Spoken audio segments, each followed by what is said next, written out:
Okay, so here's the dessert that I'm hoping to make today, chocolate mousse cake. So what I'm going to do is slice my cake rounds in half so that it gives me thin layers. And so I'm gonna have 4 thin layers of chocolate cake. And in between those layers, I'm going to put a layer of chocolate mousse. Now cake of this size, so let me show you, this is an 8-inch in diameter cake round. I put a little over a cup of sometimes it's frosting, this time it's gonna be chocolate mousse or filling in between the cake layers. So that means I'm gonna need at least 3 cups of chocolate mousse to make this cake. On the outside is going to be a layer of plain whipped cream frosting, and then on the top is gonna have some sort of piping design, hopefully much nicer than what I've drawn here. Okay, the thing about chocolate mousse is that you really wanna use it right after you make it. So I'm gonna have everything ready to go so that right after I make my chocolate mousse, I can put this cake together. Okay, now we're gonna start with the mousse, and I'm making a dark chocolate mousse, so I'm using dark chocolate. I actually buy my chocolate from Trader Joe's. This is just the dark chocolate one, but I wanna show you that I also buy the other kinds. So if you wanted to make like a sweeter mousse, you could use this milk chocolate one. It just has a higher sugar content as well as usually milk and the ingredients, whereas something that's actually labeled like this, 72%, is gonna have more cocoa solids and be a little bit more chocolate forward, so a little bit less sweet and a little bit more bitter. This dark chocolate one is kind of middle of the road. It's definitely dark, but it has a bit more sweetness than something like this. So that's what I'm gonna be using, that's what I'm using right here. So I'm gonna just chop it up into pieces and then add it to my microwave safe bowl, so I've got my butter in there already. So this looks about right. It doesn't need to be like super fine, but you know, chunks that'll melt really easily. You can do this on top of a double boiler as well. I'm just gonna use the microwave. Big pinch of salt, a couple pinches. And into the microwave, 20-second intervals on high power, stirring between each interval. Okay, this is after 20 seconds.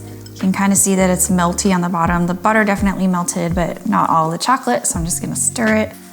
Okay, back into the microwave, another 20 seconds. Okay, definitely melted now, so we're just gonna stir it until it's nice and glossy and smooth. I don't see any lumps of chocolate, so we're good. So I'm just gonna set this aside while we prepare the whipped cream. Okay, so for any kind of whipped cream, I always chill my bowl. So this was in the freezer along with the whisk attachment here for about 5 minutes. Heavy whipping cream contains a higher fat content than just whipping cream, or like half and half. About 36% of this is fat, and the fat is what stabilizes the air in whipped cream. So higher fat content is good. This chocolate mousse also has sour cream in it, so full fat sour cream. Some chocolate mousse recipes use eggs, egg products, egg whites to lighten the mixture, egg yolks to make the mousse a little bit more creamy. I have done that before, but I find that it's just easier not to use eggs. It's not really necessary for the filling of the cake. You're gonna see that it firms up quite nicely. So we're gonna whip that up. Once it's kind of thick like that, I think it probably has the consistency of like a melted milkshake, maybe. That's when I add the sugar. So I'm just gonna put the scale back under. I do everything primarily by weight. It's just much more precise. And so all of my recipes are written in gram measurements, especially something like powdered sugar and cocoa powder. Those things are just a pain to measure using cups and tablespoons. Now we're gonna whip until we get soft peaks. So let me show you what that looks like.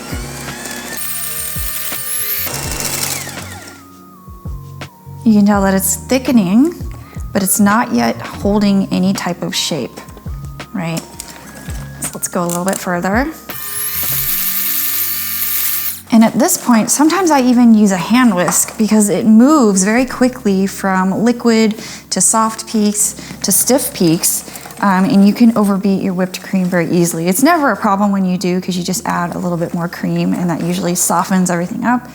But sometimes I just do it manually because you don't really need much more. Like a soft peak. So you see that? It's a nice soft peak. Okay, so I've got my whipped cream here, and then I have my chocolate here. Now we have to combine these two things. And the tricky part is that if this is too cold, it'll set up really fast and you'll get little bits of chocolate in here. So we wanna make sure that this is still warm from our previous melting step. And I can kind of tell that it's cooled down a little bit. It's not falling off the spatula as easily. So what I'm gonna do is put it back in the microwave for about 10 seconds, and then we'll mix it into here. Okay, I did 10 seconds, then I stirred it, and I did another 10 seconds, and we're just gonna pour it in right over the top like that, and I'm gonna mix it in here. So I'm kind of doing a little bit of a folding where I'm pulling through the middle, turning the bowl, moving very quickly, and eventually it'll turn all chocolate colored.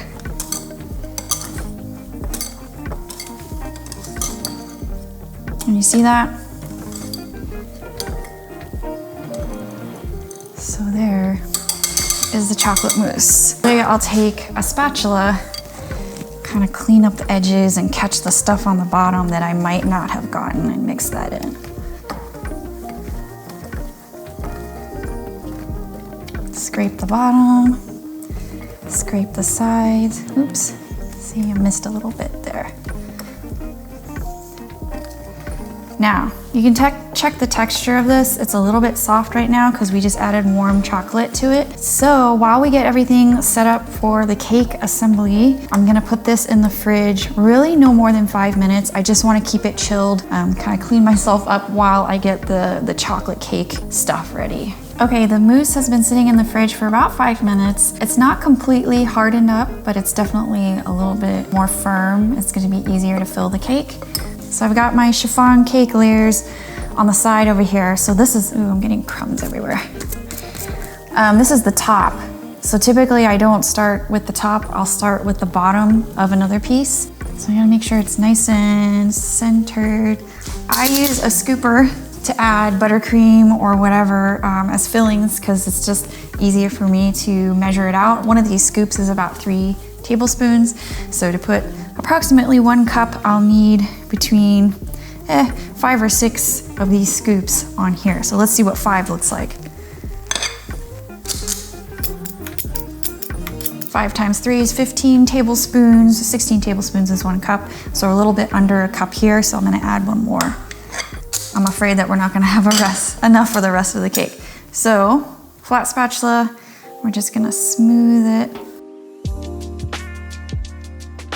There we go, 1 layer of mousse. We're gonna put another layer of cake on top.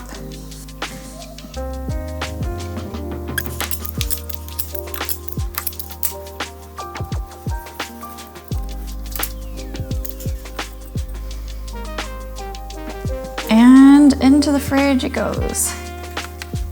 Okay, the cake is still in my fridge. I had to feed my kids lunch and it's been in there for about half an hour, but I'm ready to proceed with the rest of my cake. And so I'm going to make the whipped cream to go on the outside of the cake. So I chilled my bowl, it was in the freezer for about 5 minutes along with the whisk attachment. And we're just going to make some whipped cream, freshly whipped cream. And typically, I like to use stabilizers whenever I frost a cake. My favorite way to stabilize a cake is to use Greek yogurt, but I felt like the tanginess might be a little bit too much because the inside of the cake also used sour cream, so I didn't want that kind of overwhelmingly kind of like acidic profile for this cake. So I'm just gonna use just heavy whipping cream with a little bit of sugar, and then I'm going to use a type of stabilizer that doesn't actually impart any flavor in the whipped cream. And this one is called Zonestife, and it contains a modified cornstarch, and it's modified not in the sense that I guess most people are used to, modified when they hear like genetically modified. That's not what that means in this case. It just means that the cornstarch is treated in a certain way so that it breaks down more easily without heating. So it's a starch molecule that expands when it gets exposed to liquid and makes mixtures thick. Regular cornstarch requires heating. This type of cornstarch or modified cornstarch can be added to cold liquids such as whipped cream to make it thick. Okay, so now I'm just gonna whip this up very lightly until it's nice and thick, and then I'll add the powdered sugar. Okay, it's definitely a little bit thicker. The reason that I like to wait before adding the sugar, you can definitely add it in the beginning. I feel like letting it foam up a little bit allows it to get some structure before we change things around by adding sugar. So now I'm gonna mix this in, and we're gonna go to soft peaks and then add in the whippet. Okay, that looks good. It's still pretty drippy. The thing is that when you add this in, you can actually, you have to mix it more. So you're gonna whip it up a little bit more. And so you like to kind of go under a little bit before you add the whippet. And the secret to this stuff is that it's very, very potent. So a little bit goes a long way. The instructions on the back always tell you to add too much, which is why I have a container here, because I never use the whole packet at once. And so for this amount of whipped cream, you probably won't need more than 1/4 to 1. This is dangerous, but let's see if I can do it. 1/2 teaspoon. So I'm starting with 1/4 of a teaspoon, and I'm just gonna sprinkle it over the top. So sprinkle that all over the top. Now we're gonna mix it in low speed. You can even do this by hand, which will give you greater control, just like that, or with the manual whisk, but let's go on low speed. I think that'll be good for the cake. I often find that people over whip their whipped creams for cakes, and then so you get the surface is not very smooth. It's like very grainy. That's because you over whipped the cream. But I like to err on the side of under whipping just a touch. I find that you really don't need, to go too far to get coverage on the cake. Okay, so we're done here, and let me go grab the cake. Okay, here is the chilled cake. Like I said, it was probably in the fridge for at least half an hour. So the mousse on the inside is actually quite firm. The cocoa powder and the cocoa butter firms up the whipped cream quite a bit. So you don't really need any additional stabilizers so long as you keep the mousse chilled. So we're gonna do a very minor crumb coat to kind of like lock everything in, and then a second coat. Just gonna put whipped cream all on the top. So now we're just gonna smooth it all out, kind of smash it down a little bit, not smash it, but kind of push very gently until it's like super smooth. And so now I'm gonna start applying whipped cream on the sides. Now I'm gonna go and clear the sides off, or the bottom. I'm just holding it flat against this is an acrylic disc. Okay, so now we're gonna do more cream all the way around. And now I'm gonna smooth it. And then sometimes I like to use a bigger spatula. I actually ordered one that was like way too big. Look at this thing, it's like big. It goes across the entire length of the top of the cake, so I'm gonna be able to get it a lot smoother. So I'm just doing a super thick coating on the sides. Now if there are any kind of big holes, I'll go and patch them up. Like that's a big hole that seems to be a little bit off. When I finish off, I like to use a bench scraper. So I'm gonna smooth it out. I am right-handed, so I have to do it on this side, but essentially what I'm doing is holding it parallel with the side of the cake, and that's gonna smooth it out. And then there's not too much of an edge on the top of the cake. Usually that doesn't bother me too much, but if you want it to be really perfect, you can pull this towards the center. This is a Teco 806.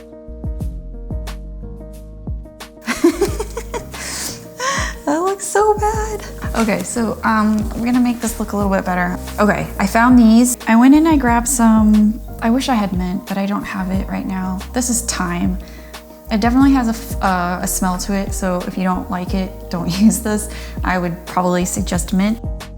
Here's the finished cake. I really loved the final texture of everything. The chiffon had a fine and delicate crumb. And the chocolate mousse, although it did have a very strong chocolate flavor because of the dark chocolate that I used, it was still very light and airy. There is one thing that I would change. This is a mousse cake, so I really wanted the mousse to be the star of the cake. The amount that I made was probably enough for a 6-inch cake, but not so much an 8-inch cake for that effect. So I'm gonna go ahead and write up a recipe that makes 4.5 cups of chocolate mousse. That's a 50% increase than what you see here. That's gonna give you a more substantial mousse filling for this cake.